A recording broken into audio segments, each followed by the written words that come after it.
오늘 창세기 두 번째 시간 하도록 하겠습니다. 지난 창세기 첫 번째 말씀 못 들으신 분들은 꼭 유튜브에서 챙겨서 보시고요. 창세기는 너무 중요합니다. 성경 전체를 이해하는 데 있어서 너무 중요한 것이기 때문에 우리가 창세기를 꼭 보셨으면 좋겠습니다.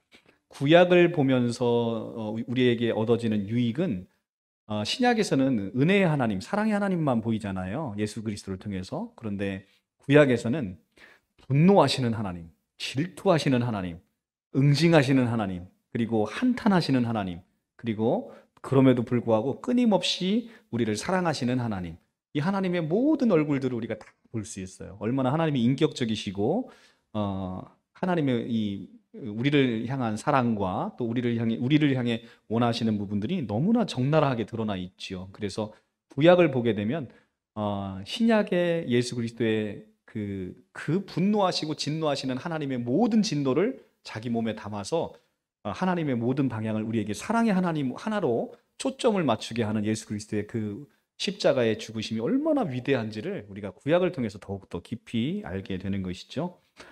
창세기 이제 지난번 17장까지 했고요. 이제 18장부터 하겠습니다. 18장은 하나님께서 아브라함에게 이삭을 주시겠다라고 내 몸에서 날 아들을 주시겠다라고 약속을 했는데 10년이 지나도록 아이를 안 주시는 거예요, 하나님께서. 그래서 아브라함과 사라가 어떻게 했습니까? 그 여종 하갈을 통해서 이스마엘을 낳죠.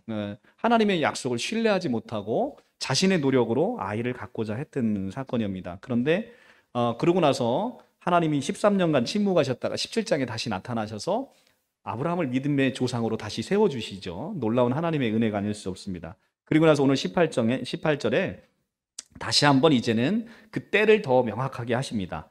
10절, 18장 10절에 그가 이르시되 내년 이맘때에 내가 반드시 내게로 돌아오리니 내 아내 사라가 아들이 있으리라 하시니 사라가 그 뒤 장막에서 들었더라 라고 합니다. 아브라함과 사라는 나이가 많아 늙었고 사라에게 여성의 생리가 끊어진지라 사라가 속으로 웃고 이르되 내가 노쇠하여 내 주인도 늙었으니 내게 무슨 즐거움이 있으리요 라고 하면서 이제는 내 여성으로서의 이제 생리가 다 끝나서 아이를 낳을 수 없는데 여호와 하나님은 무슨 저런 민망한 말씀을 하시나 이렇게 지금 말씀을 하시는 것이죠. 하나님을 여전히 신뢰하지 못하는 우리의 옛사람의 본성을 우리가 보게 되는 겁니다. 13절에 여호와께서 아브라함에게 이르시되 사라가 왜 웃으며 이르기를 내가 늙었거늘 어떻게 아들을 낳으리요 하느냐. 여호와께서 책망하시는 겁니다. 사라의 믿음 없음을. 왜 네가 아들을 낳으리요 이렇게 나한테 반문하느냐 이렇게 물어보시는 겁니다. 14절에 여호와께서 능하지 못하는 일이 있겠느냐 기한이 이를 때 내가 내게로 돌아오리니 사라에게 아들이 있으리라 라고 여호와께서 다시 말씀하십니다. 그래서 이렇게 여호와께 책망을 듣고 나니까 사라가 두려워서 부인하여 이르되 내가 웃지 아니하였나이다 이렇게 부인을 합니다. 감히 하나님 앞에서 거짓말을 하고 발뺌을 하고 있는 거죠. 그러니까 하나님이 아니라 내가 웃었느니라 라고 15절에 얘기하죠. 그렇죠? 하나님께서 굉장히 좀 장난스러우시죠. 그러니까 이 사라의 부인을 딱 꼬집으시면서 내가 웃었느니라 라고 얘기를 하십니다. 이렇게 우리는 하나님을 온전히 신뢰하지 못하죠. 그리고 하나님의 때는 어쩜 그렇게 우리 때와 다른 것이죠. 그래서 제가 지난번에 우스갯소리로 그랬죠. 하나님은 우리의 로또시다 라고 얘기했죠. 근데 그 로또가 좋은 뜻이 아니고요. 로또는 안 맞잖아요. 우리가 로또 사면 여러분들 로또 맞아 본 적 있어요? 안 맞잖아요. 그러니까 하나님은 우리 때하고 너무 안 맞는다는 거예요. 그래서 하나님은 우리의 로또신 거예요. 너무 안 맞으세요. 우리 때야. 우리는 하나님이 약속하셨으니까 금방 주실 것 같은데 하나님은 하나님의 때 가장 좋은 때. 근데 그때가 보면 가장 좋은 때예요. 여러분들 자식이 이쁘다고 자식한테 돈을 왕창 줘보세요. 그럼 그 자식이 어떻게 됩니까? 타락하잖아요. 근데 하나님의 때, 가장 좋은 때에 자식에게 자신의 유업을 물려줌으로 자식이 가장 행복하게 만드는 것이 바로 하나님이시다라는 것입니다. 이렇게 이제 다시 바랄 수 없는 중에 이삭을 약속하시고 그 다음 절에 이 아브라함이 이 소돔과 고모라의 이야기가 나옵니다. 이제 소돔과 고모라를 이제 치는데 여기서 모압과 암몬 자손의 룻이 두 딸 아버지로 말미암아서 이제는 그거는 이제 19장에 나오는군요. 이 18장에서는 소돔과 고모라를 이제 하나님께서 멸하시는 장면이 나옵니다. 20절에 가면 여호와께서 또 이르시되 소돔과 고모라에 대한 부르짖음이 크고 그 죄악이 심히 무거우니 내가 이제 내려가서 그 모든 행한 것을 과연 내가 들린 부르짖음과 같은지 그렇지 않은지를 내가 보고 알려 하노냐라고 얘기합니다. 죄악이 너무나 많아서 고통받고 있는 사람들의 신음소리가 하나님께 들리는 것이죠. 그랬더니 23절에 아브라함이 가까이 나아가 이르되 주께서 의인을 악인과 함께 멸하려 하시나이까 라면서 여호와 하나님을 말립니다. 그 성중에 의인 50이 있을지라도 주께서 그곳을 멸하시고 그 50 의인을 위하여 용서하지 아니하시겠나이까 라고 하면서 하나님과 딜을 합니다. 그래서 하나님에게 간청을 하는 것이죠. 아브라함이. 그랬더니 여호와께서 26절에 대답하십니다. 여호와께서 이르시되 내가 만일 소돔성 가운데 의인 50명을 찾으면 그들을 위해서 온 지역을 내가 용서하리라 라고 이야기하십니다. 그래서 27절에 아브라함이 대답하여 이르되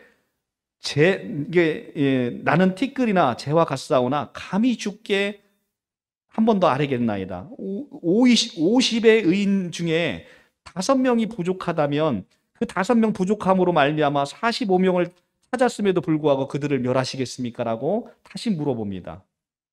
그러니까 29절에 아브라함이 또 그랬더니 찾으면 하나님께서 말하니까 28절에 내가 거기서 45명, 50명 중에 5명이 부족해도 내가 그들을 멸하지 아니하리라라고 하나님이 이야기하십니다. 그러니까 아브라함이 또 아래 이르되 거기서 이제는 40명을 찾으시면 어찌하려 하시나이까? 라고 물어봅니다. 그랬더니 40명으로 말미암아 멸하지 아니하니라 라고 하나님이 또 말씀하세요.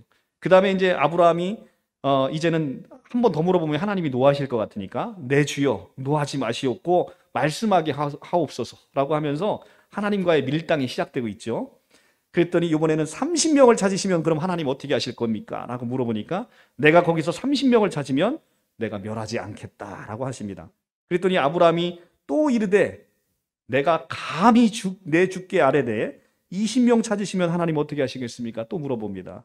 그랬더니 20명으로 말미암아 내가 멸하지 않겠다라고 말씀하십니다. 그랬더니 아브라함이 또 이르되 이제는 한 번 더 물어보면 하나님이 화내실 것 같으니까 하나님이 성질 내실 것 같으니까 하나님 내 주는 노하지 마시옵소서. 내가 이번만 한 번 더 아뢰리이다. 만약에 10명을 찾으시면 어찌하시리까? 라고 말씀하십니다. 그러니까 하나님이 내가 10명으로 말미암아 멸하지 아니하리라 라고 말씀하십니다. 그런데 19절에 가면 소돔과 고모라가 유황불로 멸망합니다.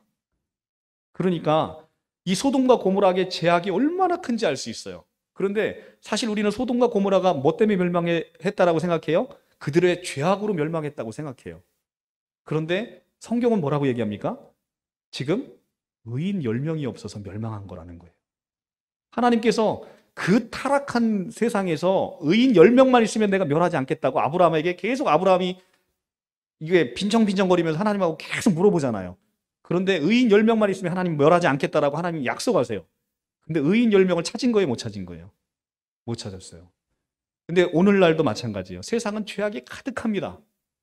저로 말미암아 여러분들로 말미암아 세상으로 말미암아 죄악이 가득합니다. 그런데 이 세상이 지금 멸하지 않고 오늘 이렇게 살아있는 이유가 뭐예요? 바로 의인 대신 여러분들로 말미암은 거예요. 의인 10명만 있으면 멸망하지 않는다잖아요. 근데 성경은 로마서에서 뭐라고 얘기합니까? 여러분들이 의인이 되었대요. 그리스도로 말미암아 여러분들이 의인이 되었대요. 그러니까 여러분들로 말미암아 세상이 하나님의 심판에서 면하게 되는 거예요. 여러분들은 그 일중한 인류 역사의 가장 중요한 그 순간에 의인으로 서 계시는 겁니다. 얼마나 은혜로워요. 그렇죠? 자, 그런데 이 소돔과 고모라에는 여러분과 같은 의인이 없는 거예요. 그런데 지금 여러분들이 헷갈릴 수 있어요. 저 전도사는 뭐 맨날 우리가 하는 게 죄밖에 짓는 게 없다 그랬더니 또 지금은 또 의인이래. 이렇게 또 여러분 헷갈리실 수 있어요. 자, 이제 그 부분은 이제 우리가 칭이라는 조직신학적 개념에서 여러분들이 제가 자세히 다뤘는데 우리는 본래 본질이 죄인이에요. 그렇죠? 그런데 칭의라는 것은 내가 죄인임에도 불구하고 그럼에도 하나님이 나를 의롭다고 여겨주시는 거예요. 의롭다고 여겨주시는 하나님을 우리가 찬송하는 겁니다. 그래서 나는 죄인이에요. 그런데 이제 이 죄인을 하나님께서 의롭다라고 선언해 주시는 겁니다. 그래서 이건 법정적 개념이에요. 죄가 있음에도 불구하고 하나님이 너는 죄가 없다라고 선언해 주심으로 말미암아 우리가 의인이 되는 거예요. 그래서 우리는 그 하나님의 은혜로우심, 자비로우심, 그리고 예수 그리스도의 그 십자가의 대속 죽음으로 말미암아 이제 의롭다함을 얻은 겁니다.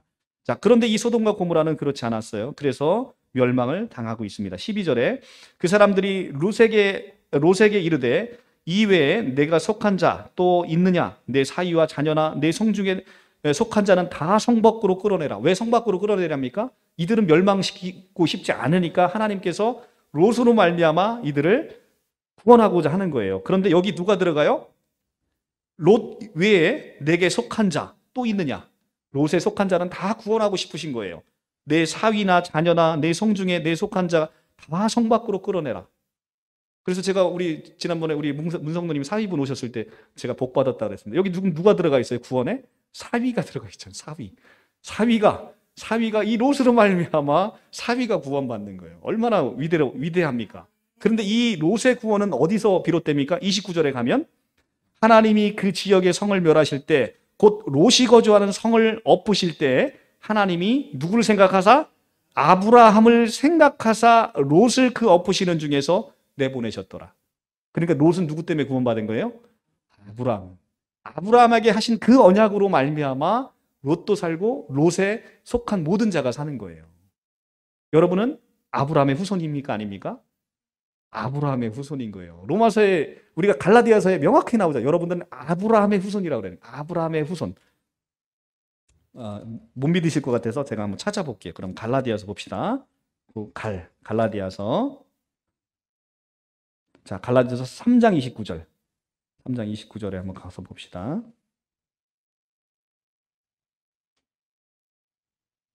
3장 29절. 자, 다 같이 306쪽입니다. 306쪽. 신약 306쪽.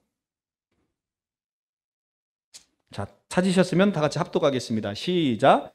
너희가 그리스도의 것이면 곧 아브라함의 자손이요 약속대로 유업을 이을 자니라. 아멘. 너희가 지금 누구래요? 아브라함의 자손이래요. 그러니까 아브라함의 자손이면 아브라함을 생각하사 여러분들을 이 멸망 중에 구원하지 않으시겠습니까? 네, 우리가 바로 이런 겁니다. 하나님의 언약은 아브라함으로부터 내려오는 아브라함의 축복, 이삭의 축복, 야곱의 축복으로 내려옴으로 말미암아 여러분들을 구원하시는 것이죠. 그래서 그런데 이 중에서 롯의 아내 26절에 가면 롯의 아내는 그 뒤를 돌아봄으로 소금 기둥이 되어버렸죠. 그죠? 하나님께서 분명히 뒤를 돌아보지 말라 하셨는데 뒤를 돌아봄으로 말미암아 소금 기둥이 된 거예요. 왜 롯의 아내가 뒤를 돌아봤을까요? 이것은 소돔과 고모라, 이게 세상으로 대표되는 세상의 유혹에 넘어가는 거예요. 우리가 계속 하나님께 옮겨졌음에도 불구하고 세상을 바라보게 되는 자는 이렇게 소금 기둥으로 심판을 받게 되는 것이죠. 그래서 하나님께 옮겨진 자는 이제는 우리가 쳐다봐야 될 방향 어디예요? 바로 예수 그리스도, 그 한 방향, 예수 그리스도 한 방향을 보고 나아가야 되는 것입니다. 그리고 지금 이제 30절 이하에서는 롯의 36절 롯의 두 딸이 아버지로 말미암아 임신하고 큰 딸이 아들을 낳아 이름을 모압이라 하고 오늘날 모압 조상이요 작은 딸도 아들을 낳아 이름을 베남미라 하니 오늘날 암몬 자손의 조상이더라. 이제는 구약 성경에 가면 모압 자손과 암몬 자손이 계속 나타납니다. 이들이 누구 후손이라는 거예요? 롯의 후손이에요. 롯의 두 딸, 이 근친상간으로 말미암아서 인간의 죄악 중에 태어난 그 후손들이 바로 모압과 암몬인 거예요. 그래서 롯의 자손들이 이제 소개가 되고 있고요.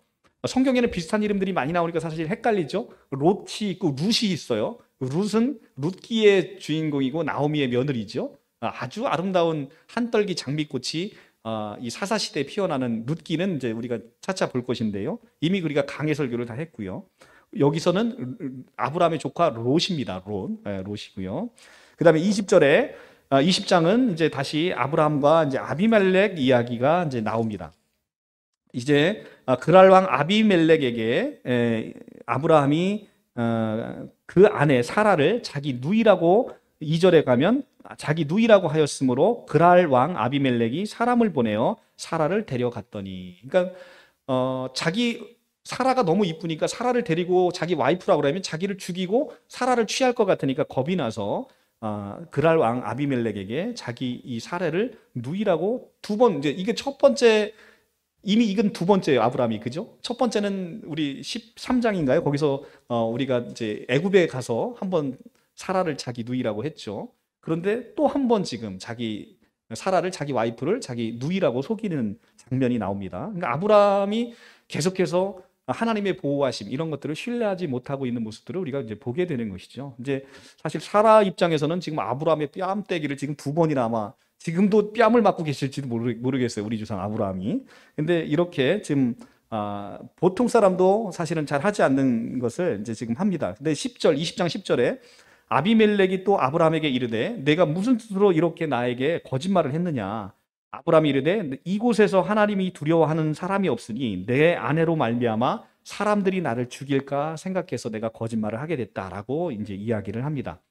그래서 근데 어쨌든 이제 다 이제 이실직고로 하고 17절에 하나님의 간섭하심으로 말미암아 아비멜렉이 사례를 다시 돌려보내죠. 그리고 17절에 아브라함이 하나님께 기도하매 하나님이 아비멜렉과 그의 아내와 여종을 치료하사 출산하게 하셨으니 여호와께서 이왕에 아브라함의 아내 사라의 일로 아비멜렉의 집의 모든 태를 닫으셨습니다. 이 무슨 얘기냐면 어쨌든 거짓말은 아브라함이 했어요. 그런데 그럼에도 불구하고 죄를 지려고 했던 것은 누구예요? 아비멜렉입니다. 근데 하나님이 자기 백성을 얼마나 사랑하신지가 여기서 나오는 거죠. 거짓말은 아브라함이 했어. 그래서 사실은 아비멜렉은 거짓말의 피해자일 수 있는데 지금 하나님은 그로 말미암아 아비멜렉의 모든 집의 태를 싹 다 닫아버리셨다는 거예요. 그러니까 얼마나 자기 백성을 사랑하시는 거예요. 그래서 이제 아브라함이 하나님께 기도를 하는 거죠. 17절에. 그러니까 18절에 이렇게 태를 닫았고 17절에 그렇기 때문에 하나님께 기도를 하매 아브라함이 아비멜렉과 그 아내와 여종을 치료하사 이제는 출산의 태를 다시 열어주셨다는 거죠. 아브라함의 기도로 다시 아비멜렉이 닫혔던 태가 열리게 되는 거예요. 자, 이거는 어디서 나오는 거예요? 처음에 출애굽기 12장에서 말씀하시잖아요. 너를 축복하는 자 12장 3절 너를 축복하는 자 내가 복을 내리고 너를 저주하는 자 내가 저주하리라. 그래서 땅의 모든 족속이 너로 말미암아 복을 얻으리라 라고 아브라함에게 축복하셨잖아요. 지금 아브라함이 누구를 축복해요? 아비멜렉을 축복하잖아요. 그러니까 하나님께서 아비멜렉의 태를 열어주시는 거죠. 그러니까 여러분들에게 이런 권세가 있다는 거예요. 여러분들이 축복하는 자를 아브라함의 후손인 여러분들이 축복하는 자를 이제는 누가 축복해요? 하나님이 축복한다는 거죠. 아까 우리 갈라디아서에서 봤죠? 그죠? 갈라디아서 3장 29절에서 여러분들이 이런 존재라는 거예요. 여러분이 축복하는 자 이렇게 축복하는 거죠. 그리고 21절에 드디어 이제 사라가 하나님께서 약속한 이삭을 낳게 되는 겁니다. 이삭을 몇 세에 납니까? 5절에 아브라함이 그의 아들 이삭을 그에서 태어날 때 몇 세? 100세라. 왜 하필 100세에 태어났을까? 왜 하필 뭐 10년 동안 아들 준다 그러고 안 주셨다. 왜 100살에 태어나게 하셨을까? 하나님의 때라는 거죠. 하나님의 100은 유대 문화에서 100은 하나님의 숫자예요. 하나님의 은혜에 충만한 숫자 완전수란 말이에요. 하나님의 완전한 때에 이삭을 얻는다는 건 우리 노력으로 얻는 게 아니라는 거예요. 하나님의 은혜와 축복은 이삭은 분명 하나님의 은혜잖아요. 그죠? 말할 수 없는 중에 생리가 끝난 중에 얻은 아들이란 말이에요. 그러니까 하나님의 은혜의 상징이에요. 하나님의 은혜는 어떻게 얻는 것이다? 우리의 노력으로 얻는 것이다? 아니, 하나님의 은혜로 얻는 것이다. 그걸 우리에게 보여주는 것이죠. 자, 그래서 이삭이 태어났어요. 이삭이 태어났더니 이제는 먼저 하갈의 자식인 이스마엘하고 이제는 이스마엘이 계속 괴롭히네, 이삭을. 그러니까 10절에 그가 아브라함에게 이르되 이 여종과 그 아들을 내쫓으라. 사라가 도무지 이 하갈과 이스마엘이 있으면 이삭이 자랄 수 없으니까 내쫓으라고 얘기를 합니다. 내쫓으라. 이 종의 아들을 내 아들의 이삭과 함께 기업을 얻지 못하리라 하므로. 여기 굉장히 영적인 의미가 있다고 그랬죠. 하갈은, 이스마엘은 어떤 존재예요? 바로 사람의 인간의 노력으로 난 율법의 상징이에요. 그런데 이삭은 뭐예요? 은혜의 상징이죠. 은혜와 율법이 함께 있을 수 있다 없다? 없는 거예요. 그러면 은혜가 들어오면 율법은 쫓겨나야 되는 거죠. 여러분들이 은혜를 누리면 여러분들 그동안 율법으로 신앙생활하던 모든 것들이 다 쫓겨나가야 되는 거예요. 내가 교회 안 오면 하나님이 저주할 것 같고, 내가 11조 안 내면 하나님이 나를 벌 주실 것 같고, 내 재산을 다 뺏을 것 같고, 무서워서 하는 모든 율법의 신앙생활이 이제는 은혜 안에서 다 물러가야 되는 거예요. 그리고 오로지 은혜로만 충만하게 채워져야 된다는 것을 오늘 성경이 우리에게 보여주시는 거죠. 자, 이렇게 성경은 놀라운 영적인 원리를 담고 있죠. 그런데 어느 날 22장에 이렇게 귀하게 얻은 이삭을 하나님이 번제로 드리라고 하는 놀라운 사건이 벌어집니다. 창세기 22장은 한 절 한 절이 다 중요합니다. 한 절 한 절이 다 중요한데, 이건 저희가 이미 주일 예배 때 이삭의 그리스도라는 제목으로 제가 강해를 다 했습니다. 그것을 참고하시면 되고, 오늘은 몇 가지만 볼게요. 이 이삭을 드리라는 사건은 아브라함에게 그야말로 충격이 아닐 수 없어요. 하나님의 은혜의 상징인데 은혜를 걷어가시겠다라는 얘기 아닙니까?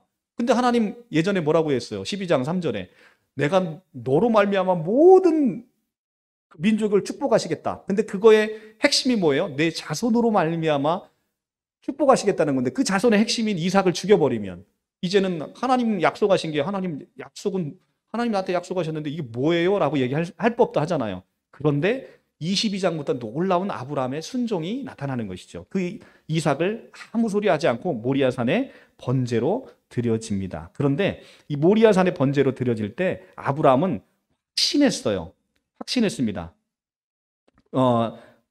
이 이삭을 다시 번제에서 하나님께서 구원하셔서 다시 우리에게 되돌려 줄 것을 확신했어요. 그걸 어떻게 하냐면 22장 5절에 보면 이렇게 하고 있습니다. 이에 아브라함이 종들에게 이르되 너희는 나귀와 함께 여기서 기다리라. 내가 아이와 함께 저기 가서 예배하고 우리가 너희에게 돌아오리라.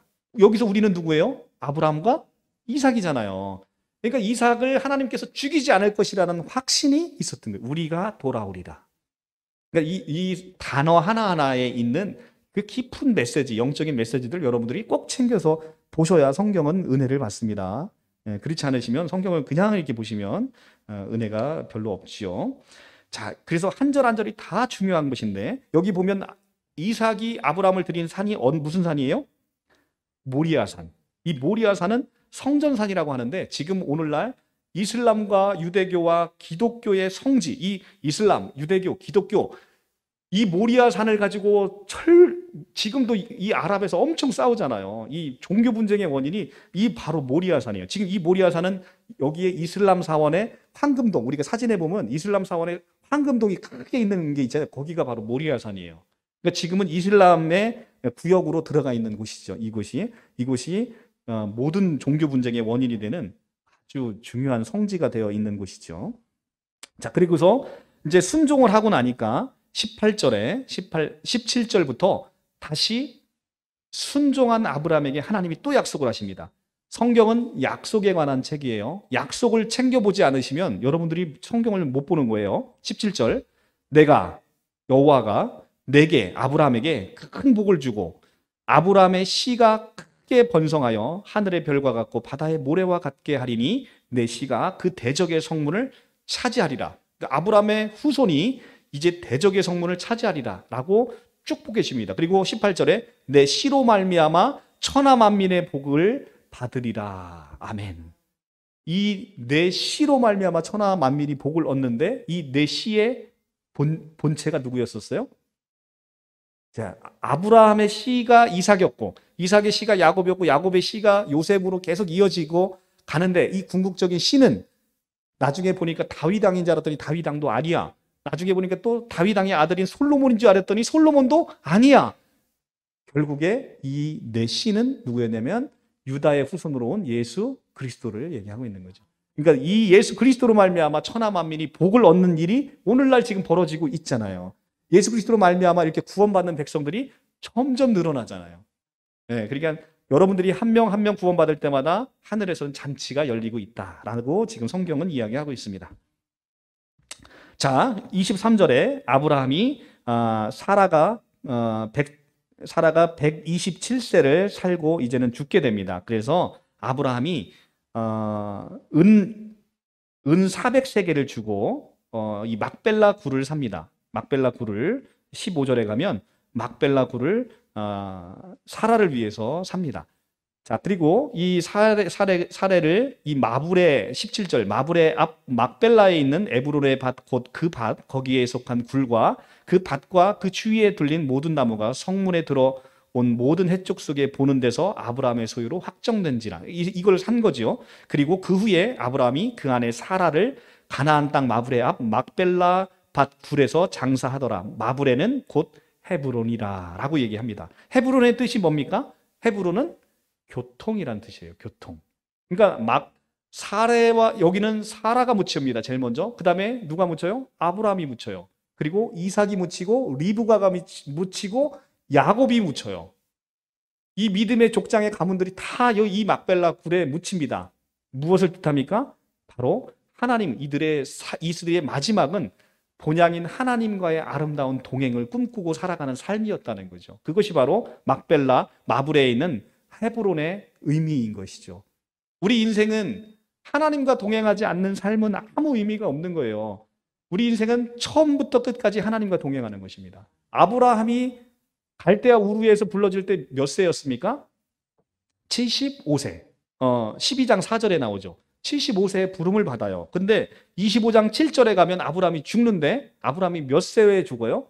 175세에 죽어요.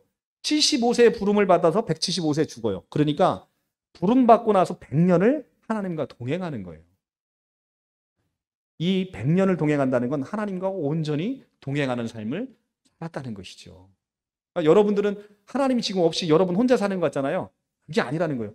하나님이 여러분을 부르시는 순간부터 여러분들은 100년을 하루같이 하나님과 동행하며 산다는 것이죠. 그러니까 여러분들은 늘 이제 하나님의 부름을 받는 순간부터 하나님과 동행하며 사는 그런 백성이 되는 것이죠. 이것이 성경에 놀라운 것이죠.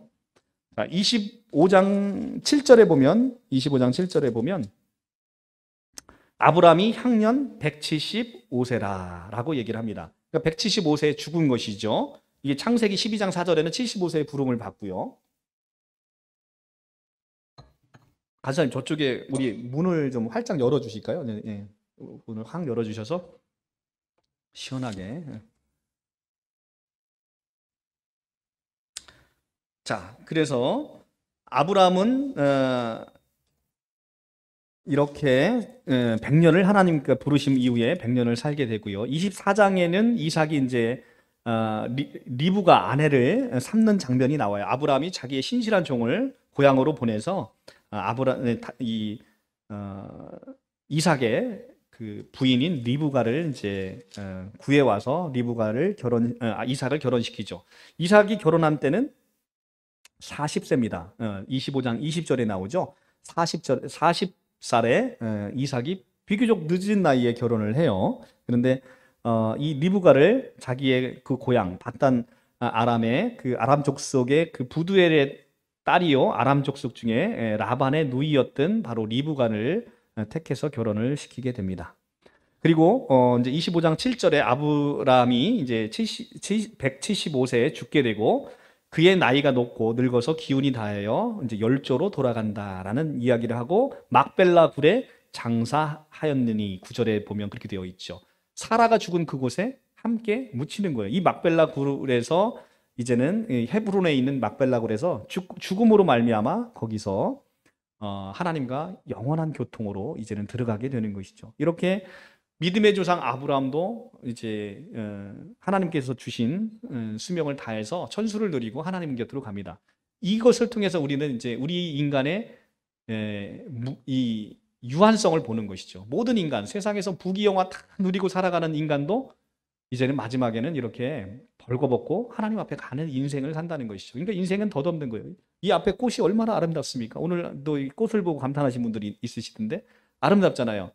제가 장담합니다. 다다음 주에 되면 이 꽃은 시들어서 이제 보지 못할 거예요. 근데 이걸 보면서 우리 인생을 본다는 거죠.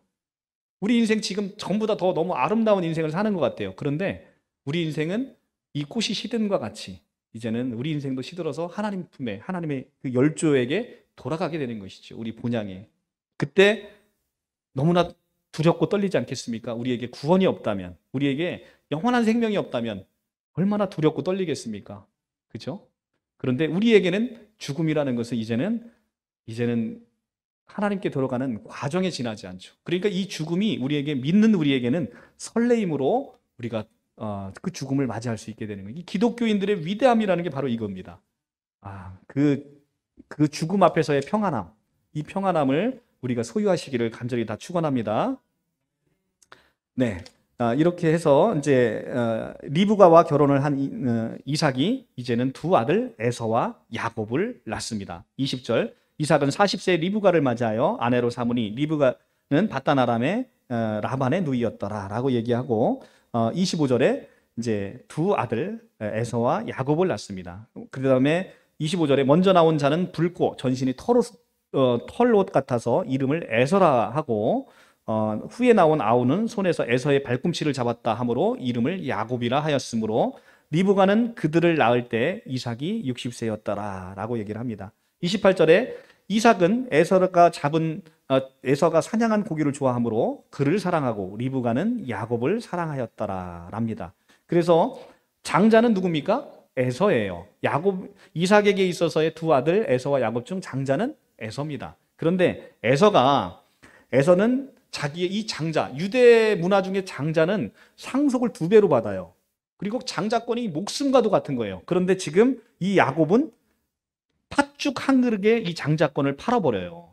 29절에 야곱이 죽을 쑤었더니 에서가 들에서 돌아와서 심히 피곤하여 야곱에게 이르되 내가 피곤하니 그 붉은 것을 내가 먹게 하라 한지라. 그러므로 에서의 별명은 에돔이더라. 야곱이 이르되 형의 장자 명분을 오늘 내게 팔라. 그러면 이 팥죽을 주겠다 라고 하니까 34절, 야곱이 떡과 팥죽을 에서에게 주매 에서가 먹으며 마시고 일어나 나갔으니 에서가 장자의 명분을 가볍게 여김이었더라 라고 하는 것이죠. 장자의 명분을 사랑한 야곱, 장자의 명분을 경홀히 여겼던 에서, 여기에서 두 사람의 운명은 크게 이제 엇갈리게 되는 것이죠. 야곱은 그로 말미암아 이 장자를 이제 명분을 에서로부터 샀기 때문에 이제는 하나님의 모든 장자의 축복을 이제는 야곱이 받게 되는 것이죠. 그리고 이제 26장에 가면 26장에서는 이제 다시 한번 26장 12절에 가면 이렇게 나옵니다. 먼저 26장 7절에 보면 이삭이 아버지 아브라함을 굉장히 닮았는데 뭐도 닮았냐면 아내를 팔아먹는 것까지 둘이 똑같이 닮았어요. 26장 7절에 가면 그곳 사람들이 그의 아내, 여기서 그의 아내는 리브가예요. 이삭의 아내에 대하여 물으니 그가 말하기를 그는 내 누이라 하였으니 리브가는 보기에 아리따움으로 그곳 백성이 리브가로 말미암아 자기를 죽일까 하여 그는 내 아내라 하기를 두려워함이었더라라고. 그죠? 그러니까 아버지와 아들이 쌍으로 부인을 팔아먹고 있는 거예요. 이렇게 놀라운 실수를 반복하고 있는 것이죠. 이것이 바로 옛사람이라는 겁니다. 자, 그래서 26장 10절에 아비멜렉이 이르되 내가 어찌하여 우리에게 이렇게 행하느냐? 백성 중에 하나가 내 아내와 동침할 뻔하였도다. 내가 죄를 우리에게 입혔다라고 얘기를 합니다. 그래서 이렇게 아내를 팔아먹는 이삭의 모습도 나오고요. 12절에 이삭이 그 땅에서 농사하여 그의 100배나 얻었고 여호와께서 복을 주심으로 그 사람이 창대하고 왕성하여 마침내 거부가 되어 양과 소와 떼를 이루고 종이 심히 많으므로 블레셋 사람들이 그를 시기하게 되었다라고 합니다. 자, 이렇게 아내를 팔아먹는 이삭임에도 불구하고 지금 하나님은 뭐라고 해요? 이삭에게 지금 복에 복을 주고 축복하고 창대하고 왕성하게 해줬다는 거예요. 왜? 이것이 바로 아브라함과의 언약의 시작이잖아요. 내가 내 자손으로 말미암아 복에 복을 줄 거라는 거예요. 그러니까 여러분들이 어떠함에 하나님의 축복의 근거가 있는 게 아니라니까요. 여러분들을 축복하는 이유는 아브라함에게 주셨던 축복을 여러분에게 주셨고 여러분들을 예수 그리스도로 말미암아 하나님의 자녀로 삼으신 하나님 예수 그리스도의 은혜로 말미암아 여러분들은 복을 얻는 거예요. 여러분들의 어떠함에 있는 게 아니라고. 아시겠습니까? 네, 이렇게 했죠. 그런데 이제 블레셋 사람들이 이제는 이삭의 그 집안이 너무너무 번창하니까 시기하고 이삭이 파는 우물을 계속 뺏기 시작합니다. 그게 26절에 나와요. 계속 뺐습니다. 그래서 아비멜렉이 이제는 번번이 이걸 뺏고 났는데 결국 아브라함을 위하여 축복하시는 여호와로 말미암아 드디어 이들은 빼앗지 않는 부엘세바라는 우물을 이제는 차지하게 됩니다. 2장 32절과 23절 32절과 33절 보면 그날에 이삭의 종들이 자기에게 판 우물에 대하여 이삭에게 와서 알려 이르되 우리가 물을 얻었나이다 하매 그가 그 이름을 세바라 한지라. 그러므로 그 성읍 이름을 오늘까지도 부엘세바라 하더라라고 얘기를 합니다. 그러니까 이렇게 이삭이 우물을 계속 뺏겨요. 근데 24절에 보면 이제 여호와께서 축복하시는 장면이 나옵니다. 그 밤에 여호와께서 그에게 나타나 이르시되 나는 내 아버지 아브라함의 하나님이니 두려워하지 말라. 그렇죠? 이삭에게 지금 나타나서 하나님이 뭐라고 얘기합니까? 나는 내 아버지 아브라함의 하나님이다. 내 종 아브라함을 위하여 내가 너와 함께 있어 내게 복을 주어 내 자손이 번성하게 하리라 하신지라. 24절 그죠? 그러니까 이삭이 그곳에서 제단을 쌓고 여호와의 이름을 부르며 거기에 장막을 쳤으니 이삭의 종들이 거기서 우물을 팠더라. 이 우물이 빼앗기지 않고 영원한 부엘세바 우물이 된 것인 거예요. 그러니까 얼마나 놀랍습니까? 그죠? 이 아브라함으로 말미암아 내가 내게 복을 주단다는 약속을 24절에 나타나서 또 이렇게 우리에게 하시는 것이죠. 자, 그래서 이것은 참 이삭으로 오시는 예수 그리스도의 모형을 보여주는 건데 예수께서 오셔서 우리에게 마르지 않는 샘물, 그 이삭이 판 부엘세바의 우물을 영원한 샘물로 우리에게 선물하겠다는 예수 그리스도를 모형으로 지금 보여주고 있는 것이죠. 예수께서는 참 생명수로 우리에게 오셔서 우리에게 생명수를 공급해 주고 계시잖아요. 그것을 지금 모형으로 보여주고 있는 것입니다. 그런데 에서의 삶은 어떻습니까? 에서는 40세에 이 34절 40세에 해족속인 부리에의 딸 유딧과 해족속인 엘론의 딸 바스맛을 아내로 맞이해서 그들이 이삭과 리브가의 마음에 근심이 되었다는 거예요. 왜 근심이 되었습니까? 이방 사람을 아내로 맞이하여 이삭과 리브가에게 마음이 근심거리가 되는 겁니다. 이방 신들이 따로 있잖아요. 우리는 하나님을 섬겨야 되는데 이방 신의 여인을 두면서 이방 여인을 두면서 이방 신을 섬기게 되는 거예요. 그러니까 마음에 근심하게 되는 것이죠. 이 대표적인 인물이 누굽니까? 바로 솔로몬이죠. 솔로몬은 1000명의 부인과 첩을 뒀어요. 그러니까 이방의 신이 바글바글 들어온 거죠. 그래서 이 통일 왕국이 솔로몬의 이 많은 부인들, 이방 여인들 때문에 다 망하게 되는 것을 우리가 보게 되잖아요. 오늘 바로 그걸 보여주는 것이죠.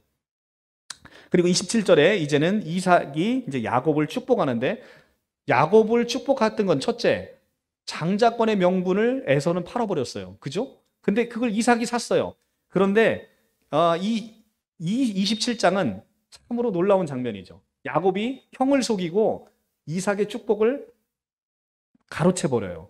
그러니까 아버지가 장자의 축복, 아버지가 그 내려주는 축복을 장자인 에서가 받아야 되는데 교묘하게 엄마인 리브가와 짜고 우리가 이런 경우도 많이 보죠. 이게 큰 애를 제껴두고 작은 애를 사랑하는 엄마가 작은 애와 쑥닥쑥닥 해서 작은 애한테 뭘 더 주기 위해서 이런 내용을 많이 보는데 이 일로 야곱은 축복을 받고 나서 에서를 피해서 이제는 도망자의 신세로 오랫동안 도망하며 살게 됩니다. 자, 함께 보죠. 27장.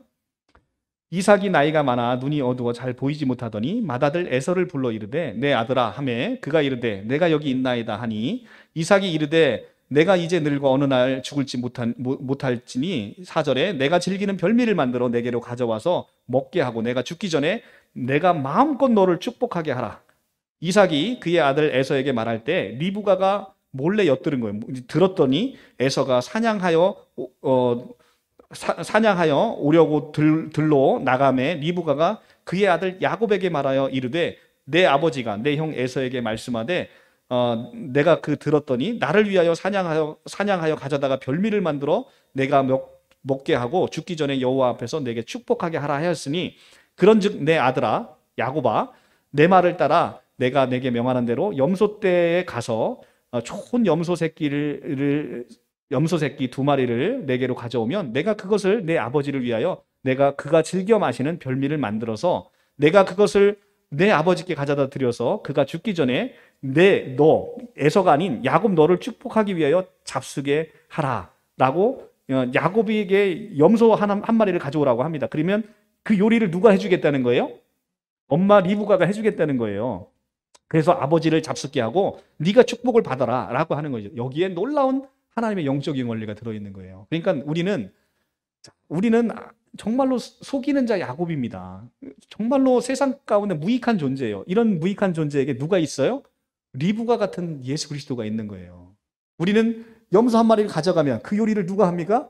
리브가가 다 하듯 예수 그리스도가 우리를 위해서 하나님 아버지의 만족이 되는 삶을 만들어 놓으시는 거예요. 그래서 리브가가 만든 그 요리를 아버지께 바치고 아버지가 그것을 흡족하게 여기는 구조가 여기서 나오는 것이죠. 그죠? 예수 그리스도가 우리를 위해서 모든 죄를 지시고 십자가에 달려 죽고 33년을 온전히 순종하는 삶을 살았죠. 근데 그것을 우리에게 선물로 주시고 하나님께 선물로 바친 거예요, 우리를. 그러니까 이 사람은 예수가 산 삶을 우리에게 선물로 주심으로 마찬가지로 리브가가 만든 이 별미를 마치 야곱이 만든 것처럼 아버지에게 가고, 그리고 또 아버지는 지금 뭐예요? 27장 1절에 가면 눈이 어두워서, 이게 복입니다. 하나님이 눈을 감아주시는 거예요. 하나님이 샅샅이 보면 모르겠어요? 그런데 하나님께서 마치 눈이 어두워진 것처럼 예수 그리스도께서 다 포장한 것을 그 아들을 위해서 우리에게 쏟아주시는 것이죠. 이 눈이 어두워서 우리를 축복해 주시는 거예요. 여기에 하나님의 놀라운 복음의 은혜가 이 안에 선포되는 것이죠. 자, 그래서 그리고 이제 얘기합니다. 11절에 야곱이 그 어머니 리브가에게 이르되 내 형은 털이 많은 사람이요 나는 매끈한 사람이라. 근데 에서는 저같이 이렇게 털이 많은 사람인 것 같죠. 그러니까 만져보면 금방 안다는 거예요. 그런데 아버지께서 나를 만지실 때 내가 아버지의 눈을 속이는 자로 보일지라 복은 고사하고 저주를 받으면 어떡합니까? 엄마한테 이제 묻는 거예요. 그랬더니 어머니가 그에게 이르되 내 아들아 너의 저주는 내게 돌리리니 내 말만 따르고 가져오라. 이 얼마나 위로가 되는 얘기. 모든 저주는 누가 받는다요? 리브가 같은 예수 그리스도. 야, 너 걱정하지 마.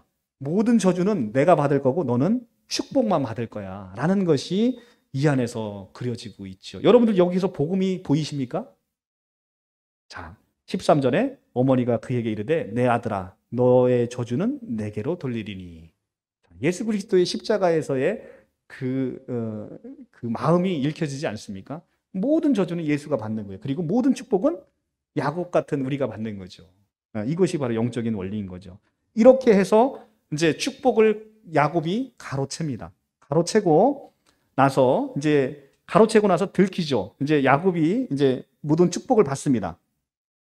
자, 18절에 야곱이 아버지에게 나아가서 내 아버지여 하니 부르니 이르되 내가 여기 있노라. 아들아 내가 누구냐? 야곱이 아버지께 대답하여 이르되 나는 아버지의 맏아들 에서로소이다. 아버지께서 내게 명하신 대로 내가 하였사오니 원하건대 일어나서 사냥한 고기를 잡수시고 아버지 마음껏 내게 축복하소서라고 합니다.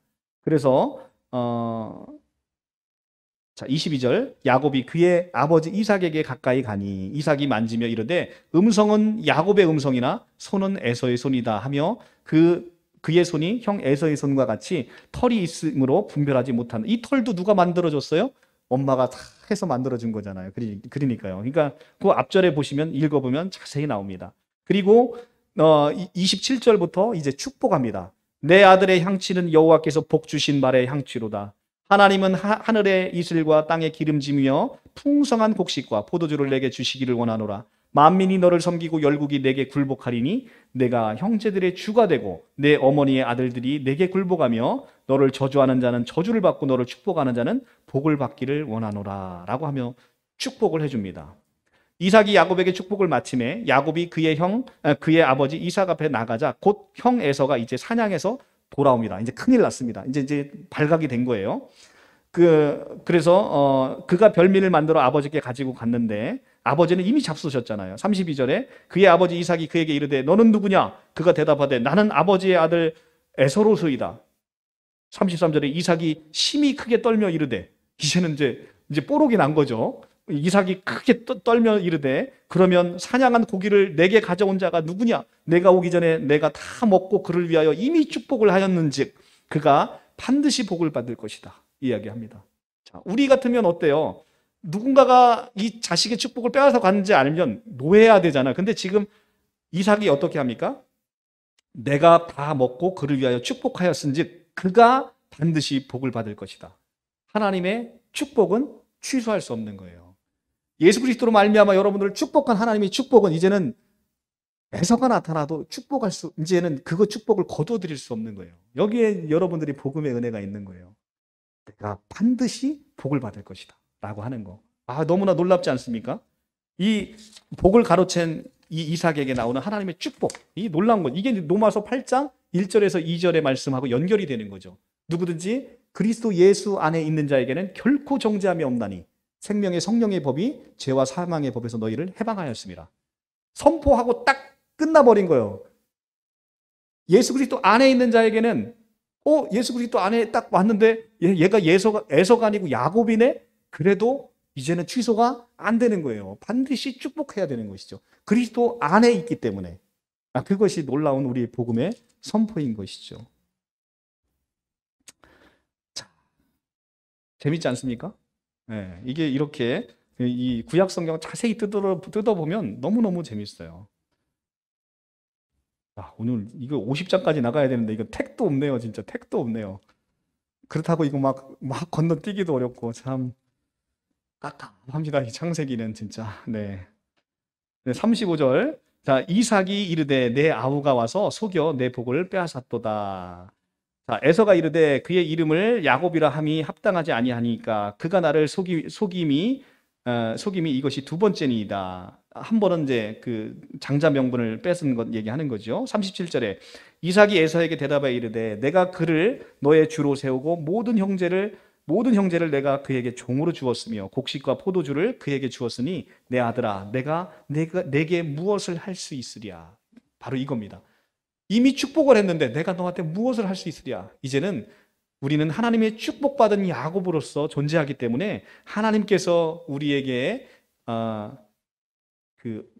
나중에 이제 보니까 그런 거예요. 우리 시각에서 보면 하나님이 우리를 축복했어요. 딱 봤는데 얘는 축복받을 만한 가치가 없는 놈이야. 근데 이제 그거는 물 건너간 거예요. 그리스도 예수 안에 있는 너희에게 이제 하나님 축복하지 않으실 수 없는 하나님의 언약 아래 우리가 놓이게 됐다는 것이죠. 이것이 놀라운 겁니다. 42절 맏아들 에서의 이 말이 리브가에게 들림에 이에 사람을 보내어 작은 아들 야곱을 불러 그에게 이르되 내 형 에서가 너를 죽이려 그 한을 풀려 하니 내 아들아 내 말을 따라 일어나 하란으로 가서 내 오라비 나반에게 피신하라 라고 얘기합니다. 이렇게 함으로 말미암아 이제는 야곱이 바단 아람으로 가서 리브가의 오빠, 그러니까 외삼촌이죠. 외삼촌에게 가서 이제는 직살나게 고생을 하면서 이제는 연단을 받습니다. 이게 이제 야곱이 성화되어 가는 과정인 것이죠. 마찬가지입니다. 우리 인생도 하나님이 이미 축복해 주셨어요. 축복해 주셨는데 우리가 하나님의 백성으로 평생 사는 동안에 우리는 끊임없이 야곱과 같이 연단을 받는 과정을 겪어야 되는 것이죠. 그 안에서 끊임없이 연단하시는 것이죠, 우리를. 근데 야곱의 원래 이름은 뭐예요? 속이는 자. 그런데 진짜 속이는 자, 자기보다 한 단계 위의 사기꾼인 삼촌 라반을 만나서 삼촌 라반으로부터 엄청나게 착취당하는 거죠. 라헬을 사랑해서 라헬하고 결혼하고 싶어서 7년을 종살이처럼 했어요. 그랬더니 첫날 밤에 떡하니 들어왔는데 라헬이 안 들어오고 누가 들어와요? 언니인 레아가 들어와요. 그래서 깜깜해서 동침하고 나서 딱 보니까 내가 사랑하는 라헬가 아니고 못생긴 레아가 딱 있네. 얼마나 이 야곱이 배신감이 생겼습니까? 그런데 라헬은 갖고 싶고 그래서 7년을 한 번 더 라반을 위해서 봉사를 해서 총 14년을 봉사를 하는 것이죠. 그래서 이렇게 야곱은 사랑하는 딸 라반의 딸 그 라헬을 얻기 위해서 14년을 온전히 봉사하게 됩니다. 그런데 더 놀라운 건 뭐냐면 예수 그리스도께서 그 사랑하는 라헬에서 예수 그리스도의 그 후손이 나오는 게 아니라 내가 원치도 않고 레아를 위해서는 단 하루도 일한 적이 없는 야곱이에요. 그런데 레아를 통해서 구세주인 예수 그리스도께서 탄생하신다는 거죠. 이것이 놀라운 영적인 신비예요. 하나님은 하나님의 이 구원의 은총을 너의 노력은 단 1도 들어가지 않는 곳에서 내가 은혜를 베풀겠다라는 거예요.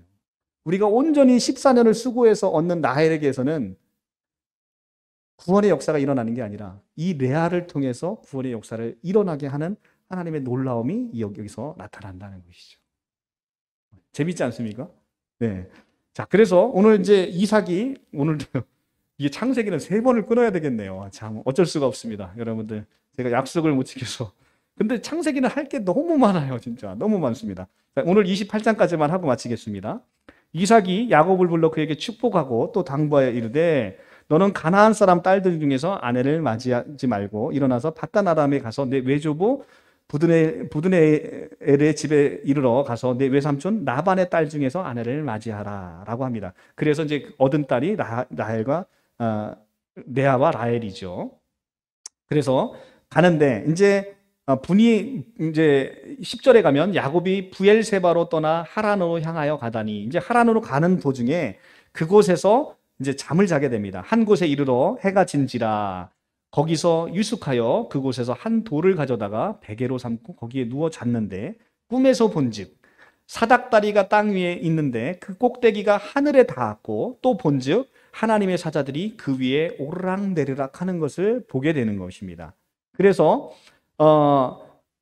이것 이제 14절에 가면 내 자손이 이 땅의 티끌과 같이 돼서 내가 서쪽과 동쪽과 북쪽과 남쪽에 퍼져나갈지며 땅의 모든 족속이 너와 내 자손으로 말미암아 복을 받으리라라고 이 꿈속에 나타난 하나님의 사자가 야곱을 축복합니다. 그래서 내가 너와 함께 내가 어디로 가든지 너를 지키며 너를 이끌어 이 땅으로 돌아오게 할지라라고 약속을 합니다. 지금 야곱의 처지는 어떤 처지입니까? 에서에게 죽을까 봐 쫓겨가는 처지잖아요. 그런데 하나님이 이 도망가는 야곱에게 지금 어떤 축복의 메시지를 주냐면 내가 어디를 가든지 내가 너를 지킬 거고 너를 이끌어 다시 이 땅에 돌아오게 하겠다라고 언약을 주시는 거예요. 그러니까 그리고 내가 내게 허락한 것을 다 이루기까지 너를 떠나지 아니하리라. 얼마나 아름다운 메시지를 주세요. 이 야곱을 절대 떠나지 않고 내가 너를 지키겠다라는 하나님의 언약의 메시지가 들려서 16절에 야곱이 이제 잠에서 깨서 여호와께 이제는 이 여호와께서 과연 여기에 계시거늘 하면서 이곳에 하나님 이것이 다름 아닌 하나님의 집이요 하나님의 문이로다 하고 야곱이 자기가 베고 잤던 그 베개를 기둥 삼아서 여기에 기름을 붓고 그곳의 이름을 베델이라 하였더라라고 해서 이 베델의 이 소망이 28절에 지어진다는 거죠. 근데 이 베델은 뭡니까? 베스라는 것은 집이고 엘은 하나님이라는 뜻이에요. 하나님의 집에 관한 소망의 서원을 여기서 하게 되는 것이죠. 그래서 21절에 내가 평안히 아버지 집에 돌아가게 하시오면 서원을 합니다. 이 베델을 서원을 하는데 하나님께서 나를 돌아오게 하시면 여호와께서 나의 하나님이 되실 것이요 내가 기둥으로 세운 이 돌이 하나님의 집이 될 것이고 하나님께서 내게 주신 모든 것의 10분의 1을 내가 반드시 하나님께 드리겠나이다 라고 서원 기도를 하게 됩니다. 그래서 이것을 우리는 베델의 서원 기도라고 하는데 야곱으로 말미암아 야곱이 하나님의 집을 짓는 거예요. 그런데 실제 하나님의 집은 신약 성경에 우리가 무엇으로 지어집니까? 바로 예수 믿는 사람들로 지어지잖아요. 그렇죠? 그런데 이제 이 야곱의 후손들에 의해서 이제 계속 하나님의 집을 짓는 역사가 여기부터 시작이 돼요. 그래서 성막을 짓고 다윗의 소원을 힘입어서 솔로몬부터 하나님의 성전이 지어집니다. 그렇죠? 하나님의 성전이 지어지는데 끊임없이 이 성전의 본래적인 의미를 이해 못해서 이스라엘 백성들이 이 성전이 있음에도 불구하고 하나님을 온전히 섬기지 못하고 자꾸 이방신을 섬기는 거예요.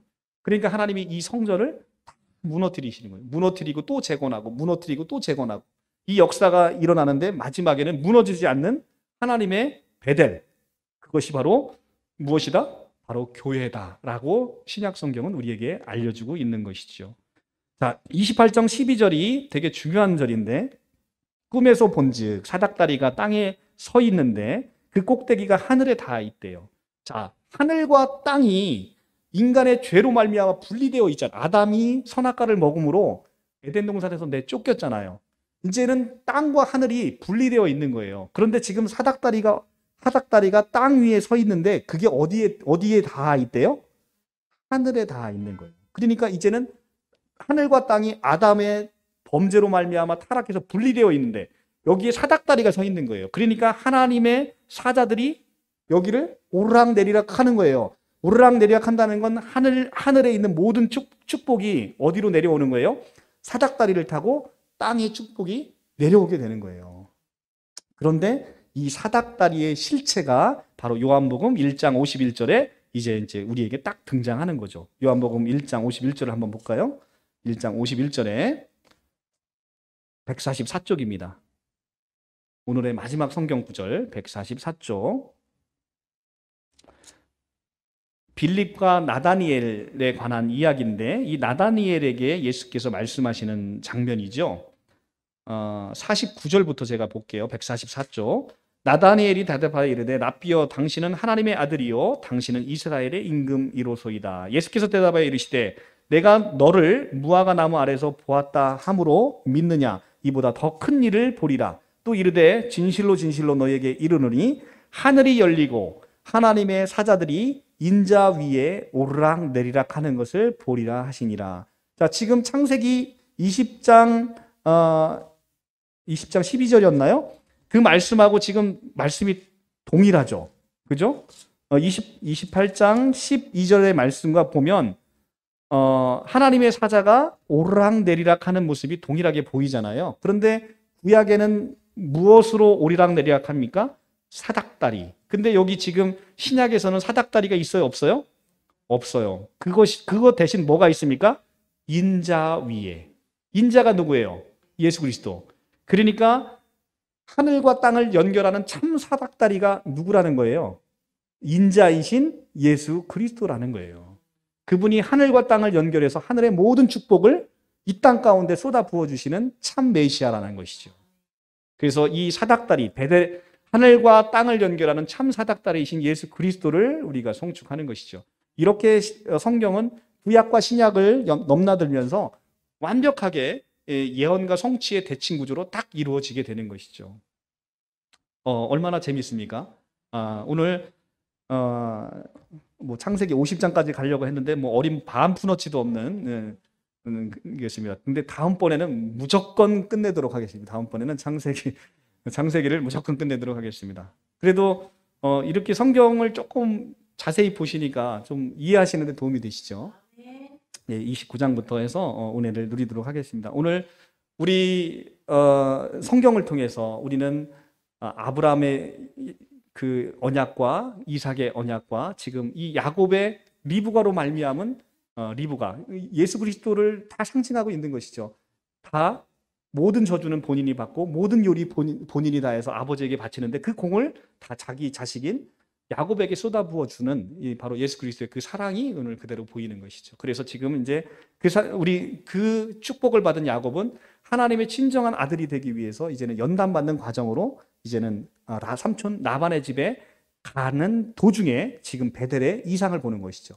베델의 이상은 야곱으로 말미암아 이제는 하나님의 집이 지어진다는 거예요. 하나님의 집을 짓는 이 일이 야곱의 소원으로부터 시작됐고 야곱에 주어진 이 베델의 이상의 꿈은 바로 다름 아닌 사닥다리인 예수 그리스도로 말미암아 하늘과 땅이 연결되어서 우리에게 내려오는 하나님의 축복인 것이다. 그래서 이 하늘과 땅에 연결해서 오는 이 예수 그리스도, 그분은 참 성막이시오, 참 성전이시오. 그리고 이제는 자신의 몸을 성전 삼아서 우리 모두를 연결해서 거대한 성 예루살렘을 새하늘과 새 땅에 지어져 가는 것이 성경 전체의 큰 흐름의 메시지인 것이다 라는 것입니다. 그래서 다음 시간부터는 라반을 통해서 이제 고통받고 연단받는 야곱의 모습을 통해서 이제는 요셉의 이야기로 쭉 하고 넘어가도록 하겠습니다. 네, 기도하고 마치겠습니다.